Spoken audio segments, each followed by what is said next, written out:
అందరికీ నమస్కారం. 2 రాష్ట్రాల్లో ఉన్నటువంటి తెలుగు ప్రజలకు, భారతదేశంలోనూ, యావత్ ప్రపంచంలోనూ ఉన్నటువంటి తెలుగు, మిగతా భాషలలోని అభిమానులకు, నా శ్రేయోభిలాషులకు, ఆత్మీయులకు, ప్రజా ప్రతినిధులకు, 2 రాష్ట్రాల ముఖ్యమంత్రులకు, మీడియా ప్రతినిధులకు నా హృదయపూర్వక నమస్కారాలు. గత 4 రోజులుగా ఏవేమి జరుగుతున్నదని అందరికీ తెలుసు. ముఖ్యమంత్రులకు కూడా తెలిసి ఉంటుంది. ఎందుకంటే వాళ్ళు ఎన్నో సమస్యలతో తలమునకలై ఉంటారు. కానీ ఎవరో ఆయన పర్సనల్ సెక్రటరీస్ చెప్పుండొచ్చు. నా హృదయంలో ఉండే ఆవేదన ఏమిటంటే, కుటుంబ సమస్య. కుటుంబ సమస్యల్లో ఎవరైనా పర్మిషన్ లేకుండా ఇతరులు జోక్యం చేసుకోవచ్చా? మీరే ఆలోచించండి. 100కి 100% అనాల్సిన అవసరం లేదు. కనీసం 95-98% కుటుంబ సమస్యలు ఉంటూ ఉంటాయి. అంటే మేమంతా నటులం కాబట్టి మా విషయాలు, పాపులర్గా ఉన్నటువంటి రాజకీయ నాయకుల విషయాలు, కొంతమంది ఉన్నవి లేనివి, లేనివి ఉన్నవి చెబుతూ ఉంటారు. చెప్పేవాడు కూడా ఆలోచించాలి, వాళ్ళ మనసులు, వాళ్ళ కుటుంబ సమస్యలు అని. ఇదంతా ప్రజలకు తెలుసు. కానీ ఎందుకులే మన పనులు మనం చేసుకుందాం అని అందరూ సైలెంట్గా ఉన్నారు. ఇప్పుడు ప్రజలు కూడా, కొంతమంది రాజకీయ నాయకులు కూడా ఆలోచించుకోవాల్సిన విషయం. విజువల్స్ చూడండి, టీవీల్లో వస్తున్నాయి, మీడియా, సోషల్ మీడియాలో వస్తుంది. రాత్రి 8 గంటలకు గేటు తోసుకుని నా బిడ్డ మనోజ్ కుమార్ వచ్చాడు. అది రైటా రాంగా పర్సనల్ విషయం, తర్వాత మాడుకోవచ్చు. పత్రికాధిపతులు, అది పత్రికా సోదరులు 4 రోజుల నుంచి నా ఇంటి ముందు మనుషులను పెట్టుకుని, వ్యాన్లు పెట్టుకుని అలా ఉండడం ఎంతవరకు న్యాయం? నేను అప్పటికీ బయట పోతున్నప్పుడు చెప్పాను, అందరికీ నమస్కారం అయ్యా, మీకు కుటుంబ సభ్యులు ఉన్నారు, దయచేసి నా సమస్యను నేనే పరిష్కరించుకుంటాను నా బిడ్డలతో, దీన్ని చిలవలు పలవలు చేయొద్దండి, దయచేసి నన్ను గౌరవించండి, నేను ప్రజలకు ఏం చేస్తున్నాను ఒక విద్య ద్వారా అనేది మీకు తెలుసు, నటుడిగా మీ అందరికీ తెలుసు, ఒక రాజ్యసభ సభ్యుడిగా మీకు తెలుసు, ఎంత క్లీన్ చిట్టుతో వచ్చానో రాజ్యసభ సభ్యుడిగా. నా హృదయంలో ఉండే ఆవేదన చెప్పనలవే కాదు, మీకే చెప్పాలి. ఈ రోజున ఈ మీడియా సోదరులు ఎంత కల్పితాలు, ఎంత నెగటివిటీ నన్ను గురించి చెప్తున్నారో మీ అందరికీ తెలుసు. దానికి నేను బాధపడడం లేదు. మీరు ముఖ్యంగా తెలుసుకోవాల్సింది, రాత్రుల్లో గేటు తోసుకుని, గేటు పగలగొట్టి పర్మిషన్ లేకుండా ఎవరైనా రావచ్చా? మీరే చెప్పండి. వచ్చిన వాళ్ళు అందరూ మీడియా సోదరులా, లేకపోతే ఇంకెవరైనా నా మీద పగ, రాగద్వేషాలతో ఏదో ఒక ఛానల్ చేతులు పెట్టుకుని అలా వచ్చి ఉంటారేమో సందేహం.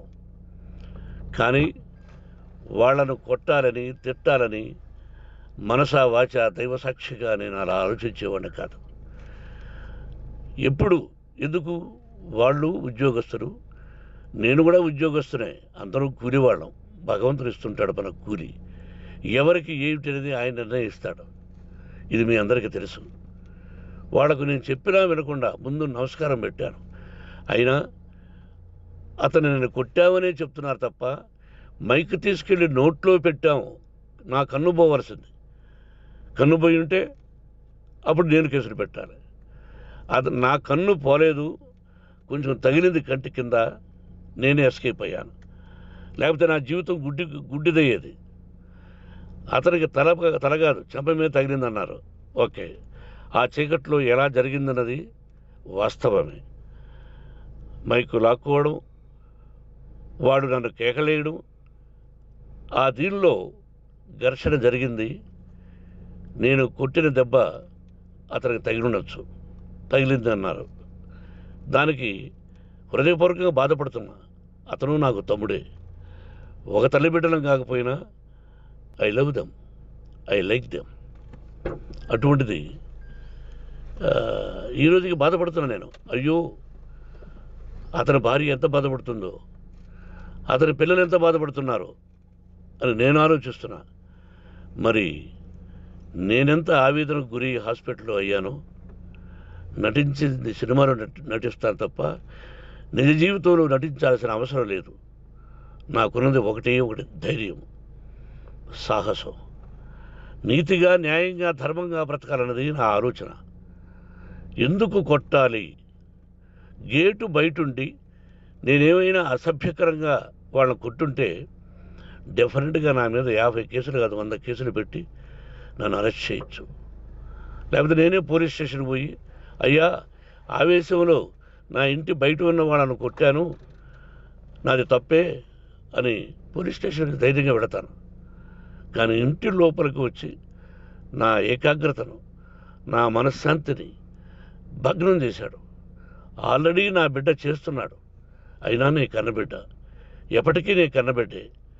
ఏదో ఒక రోజున న్యాయం జరుగుతుంది, మేము కూర్చొని మాట్లాడుకుంటాం. దీనికి మధ్యవర్తులు అక్కర్లే. కుటుంబ సమస్యలకు బయట వాళ్ళని పిలిపించి ఇలా చేయండి, మీరు ఇలా మాట్లాడండి అని చెప్పక్కర్లే. కట్టు బట్టలతో మద్రాసుకు వెళ్ళేవాడిని. ఆల్రెడీ మీకు చెప్పాను. పైసా లేకుండా కట్టుబట్టలతో, చెప్పులు సగం కింద అరిగిపోయి అలా వెళ్ళినవాడిని. మా తల్లిదండ్రులు అద్భుతమైన జన్మను ప్రసాదించారు. ఒక్క పైసా ఇవ్వాల. నా కష్టార్జితంతో నేను సంపాదించి ఈరోజు నేను కులమతాలకు అతీతంగా 25% ఫ్రీ ఎడ్యుకేషన్ ఇస్తూ, నా స్థాయిలో నాకు తగిన సహాయం చేసుకుంటూ, వరద బాధలు వచ్చినా, ఇంకోటి వచ్చినా, అన్నయ్య ముఖ్యమంత్రిగా ఉన్నప్పుడు కూడా ఎన్నో చేశాను. బట్ అవి మర్చిపోయి ఈరోజు కొట్టింది మాట్లాడుతున్నారు. ప్రజాప్రతినిధులారా, నా అభిమానులారా, తెలుగు ప్రజలారా, తమిళ, మలయాళం, కన్నడ అభిమానులారా, ఆలోచించండి. నేను చేసినది తప్పు, కొట్టినది తప్పు. ఏ సందర్భంలో కొట్టాల్సి వచ్చింది? మీ ఇంటికి దూరితే ఒప్పుకుంటారా? మీ ఏకాగ్రతను భగ్నం చేస్తే ఒప్పుకుంటారా? మీరే ఆలోచించండి. న్యాయాధిపతులు కానీ, ప్రజాప్రతినిధులు కానీ, అభిమానులు కానీ, వ్యాపారస్తులు కానీ, ఇదే మీడియా ప్రతినిధులు కూడా వాళ్ళ ఇళ్ళలోకి ఎవరైనా దూరి, ఏయ్ మన గురించి ఇలా రాశావు అని ఆ ఇళ్ళలోకి ఒక 10 మంది వెళితే వాళ్ళు దండం పెట్టి పంపిస్తారా? ఏం చేస్తారు చెప్పండి? మీకు టీవీలు ఉన్నాయి, మాకు టీవీలు లేవు. నేను కూడా రేపు టీవీ పెట్టచ్చు. అది కాదు గొప్ప. నా హృదయపూర్వకంగా చెప్తున్నా, అతని మనసును బాధ పెట్టినా, అతను గాయమైన దానికి చాలా చింతిస్తున్నాను. చింతించే లాభం ఏమిటండి అంటే, మరి ఏం చేయాలి? మీరు చేసిందేంటి? మళ్ళీ చెప్తున్నా, అసలు అతను నిజంగా జర్నలిస్టా కాదా అని ఆ చీకట్లో నాకు ఎలా తెలుస్తుంది? టీవీ 9 అని నాకు ఎలా తెలుస్తుంది? ఏదో ఒక కట్టి మీదకి ఒక మైక్ వచ్చింది, దానికి అబక్కం లాక్కున్నాను. ఇది వాస్తవమే, అసత్యం కాదు. అది టీవీ 9, ఆ టీవీ 9 మైక్నే లాక్కోవాలి. అది ఏంటండి? నేనేమన్నా మూర్ఖుడినా? వాళ్ళందరూ నాకు కావలసిన వాళ్ళే. ఈ రోజున ఆ రజనీకాంత్, అతను కూడా ఎన్నో ఫోన్లు నేను చాలా సందర్భాల్లో మాట్లాడున్నాను. ఇట్స్ లైక్ మై సన్నా, లేకపోతే బ్రదరా, అలా ఉంటాం. మరి ఈ విషయంలో మాత్రం మీరు అందరూ అంటే మీరు చేసినది తప్పు అని మీరు ఒక్కరు అనలేదే. కానీ జర్నలిస్టు సోదరులు, ఒక ఆడపడుచు, దాదాపు ఒక 5-6 మంది ఆడపడుచులు, ఒక 5-6 మంది సోదరులు, వాళ్ళందరూ మాట్లాడారు. కొట్టడం తప్పైనా ఏ సందర్భంలో కొట్టవలసి వచ్చింది, ఇవన్నీ క్లియర్గా మాట్లాడారు. అవన్నీ మీరు చెప్పరు. కాబట్టి పైన భగవంతుడు చూస్తున్నాడు. పోలీస్ అంటే నాకు ఇష్టం.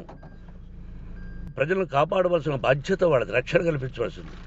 నా విద్యాలయానికి కూడా ఐపీఎస్లు ఐఏఎస్లు అయిన విద్యార్థులు ఉన్నారు. వాళ్ళకు న్యాయం ధర్మం నేర్పించి పంపించాను నా ఇన్స్టిట్యూషన్లో. But they are perfect. కొంతమంది ఐపీఎస్లు ఐఏఎస్లు డీసీపీలు ఇలా చాలామంది ఉన్నారు. బట్ ఎక్కడెక్కడో పనిచేస్తున్నారు. వాడు నా బిడ్డలు, మరి వాళ్ళు కూడా పోలీసు ఉద్యోగస్తులే కదా, న్యాయంగా ఉన్నారు కదా. కానీ ఇక్కడ మాత్రం ఏకపక్ష నిర్ణయం ఏమి చేస్తున్నారో మీరే ప్రజలారా చూడండి, ఆలోచించండి. నేను న్యాయమా అన్యాయమా, నేను చేసింది న్యాయమా అన్యాయమా, మీరే ఆలోచించండి. నా ఇంటికి తలుపులు బద్దలు కొట్టి రావడం న్యాయమా, మీరే చెప్పండి. ఎల్లప్పుడూ మీ ఆశీస్సులు కోరుకునే మీ మోహన్ బాబు. నమస్కారం.